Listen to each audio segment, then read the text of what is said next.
Welcome to the Austrian Grand Prix. That's the Austrian GP in Austria. It's not really called the Austrian GP, but it is the Austrian Grand Prix. 2020, it was also called the Austrian GP when we had two races there. The Austrian GP has been held for 3 times. It was first held in 1963. The driver with the most wins had been Max Verstappen. The only time he had not won was when he lost out. And last year, when he had a squabble with Lando Norris on lap 65 or 64 thereabout, he had a squabble with him, and that ended his race. A very beautiful race that we do have, and that has been a tempting place for the Red Bull team because it's called the Red Bull Ring and is the Red Bull home race. Unfortunately, Red Bull had not been the constructor with the most wins. It has been Ferrari on the 4.318 kilometer circuit. That's about 2.683 miles with a race length of 306.452 kilometers. That is about 190.420 miles. A 71 lap race. Wonderful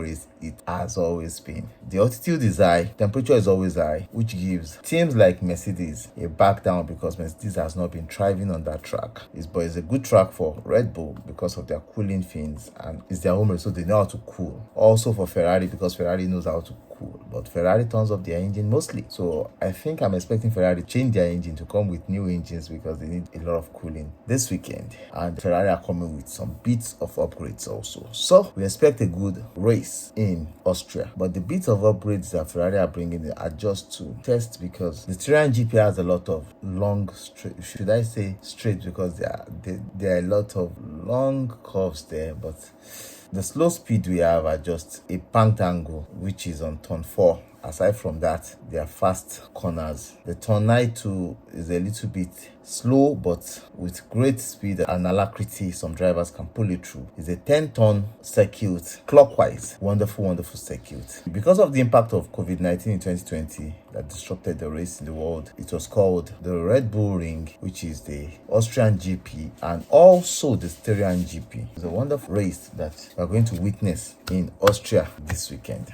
Now, the fun fact you need to know about the Austrian GP. The Austrian GP had been running on the present Formula 1 calendar, as in with this surface, since 2014. It was first held in 1964, then 1970 to 87, then 1997 to 2003. It was stopped, then 2014 it came back, and it was big, it was huge. Now, Pirelli has announced the tire compounds because there are going to be high temperatures in the Austrian Grand Prix. From what we have gathered, Pirelli has announced that the C5 will be the softest tire compound for the Austrian Grand Prix, while C4 will be the medium and C3 will be their tires. They step backward from what we had in Canada because of the heat, and there's a possibility of a 2-stop race, possibly. Some are saying there will be rain, but the weather will change a little, but majorly it is going to be dry, especially for the race, and we are going to have a wonderful race because the tire strategy would give it a little bit of big one. Most teams starting on the medium tires. The medium tires should be the starting tire, the longer tires should be the hard tires. So they're starting on medium tires, but by lap 18 or thereabouts, they should be able to come in, change tires, lap 18 to 24. Then we see a lot of alternative pit stop. What happens to the undercut? The undercut and overcut is not really a big issue, except your pit stop is messed up in the garage. If you have a good pit stop, I think the undercut or the overcut, anyone can walk in Austria because your pit crew determines. It's a fast flowing track. Then there are possibilities of accident because the gravels there are so welcoming. Also, while fighting on the corners, the drivers can push themselves off. The possibility of this happening could be turn 4, turn 7, turn 10. Those are places in which we have drivers really pushing the edge and pushing the limit of the regulations. So we are expecting this to be a very interesting race, and we see a lot of drivers pushing. Then one of the things that really makes the race run very good is the track position. If you have a good track position, it's going to help your team. And also when you are starting the race, there's a lot of toe onto turn 1 corner. This is going to be a very good race for you because by turn 1, the 4th person or the 6th person or the 5th person can come to the 2nd or so, and you have to sludge it out. So a lot of sludging, and there might be collisions around there. So all those things would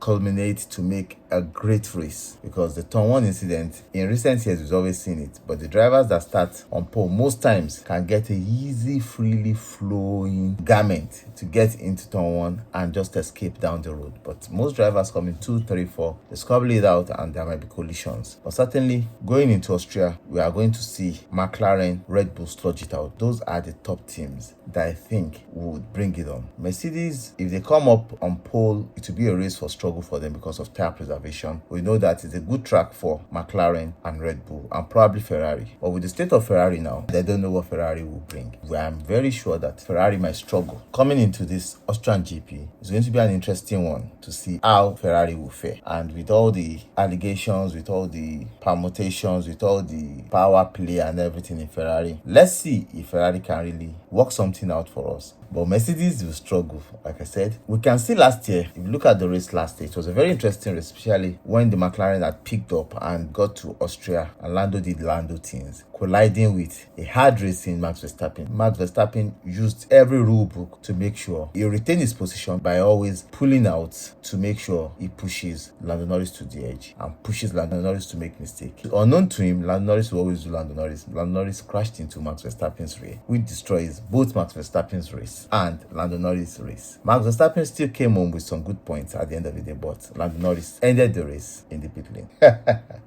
So we are going to be having the practice 1, practice 2, no sprint race this time in Austria. But in 2019, Max Verstappen won the race with Charles Leclerc coming second and Valtteri Bottas third. In 2020, we had Valtteri Bottas starting on pole and winning the race, Charles Leclerc coming second, Max Verstappen crashing out of the race, I think with a DNF, an engine issue or thereabout, took him out of the race. In 2021, we had Max Verstappen winning the race, Valtteri Bottas coming second, Lando Norris third, Lewis Hamilton fourth. Lewis Hamilton could have come second, I think, but a penalty took him to 4th position. In 2022, we had Charles Leclerc winning the race, Max Verstappen coming second, Hamilton third, George Russell fourth. 2023, Max Verstappen again, Charles Leclerc, and Sergio Perez. Sprint race 2024, we have Max Verstappen, Oscar Piastri, and Lando Norris, George Russell. That's when we had the emergence of McLaren. So it's going to be a dicey race, a wonderful race for us to enjoy in Austria. But who will win the Austrian Grand Prix? I'm tipping it for the Red Bull because it has always been their track. If there are no mistakes, it's just a Red Bull win. Easy win for Red Bull. And team looking closer should be McLaren this time. But let's see how Ferrari and Mercedes thrive. We are going to see some upgrades coming in from other teams at the end of the day. But would they be able to push the Max Verstappen's Red Bull to the limit? If they can, then there's a possibility for a great racing. Up until the FP1, FP2. I love you guys. Bye. Cheers.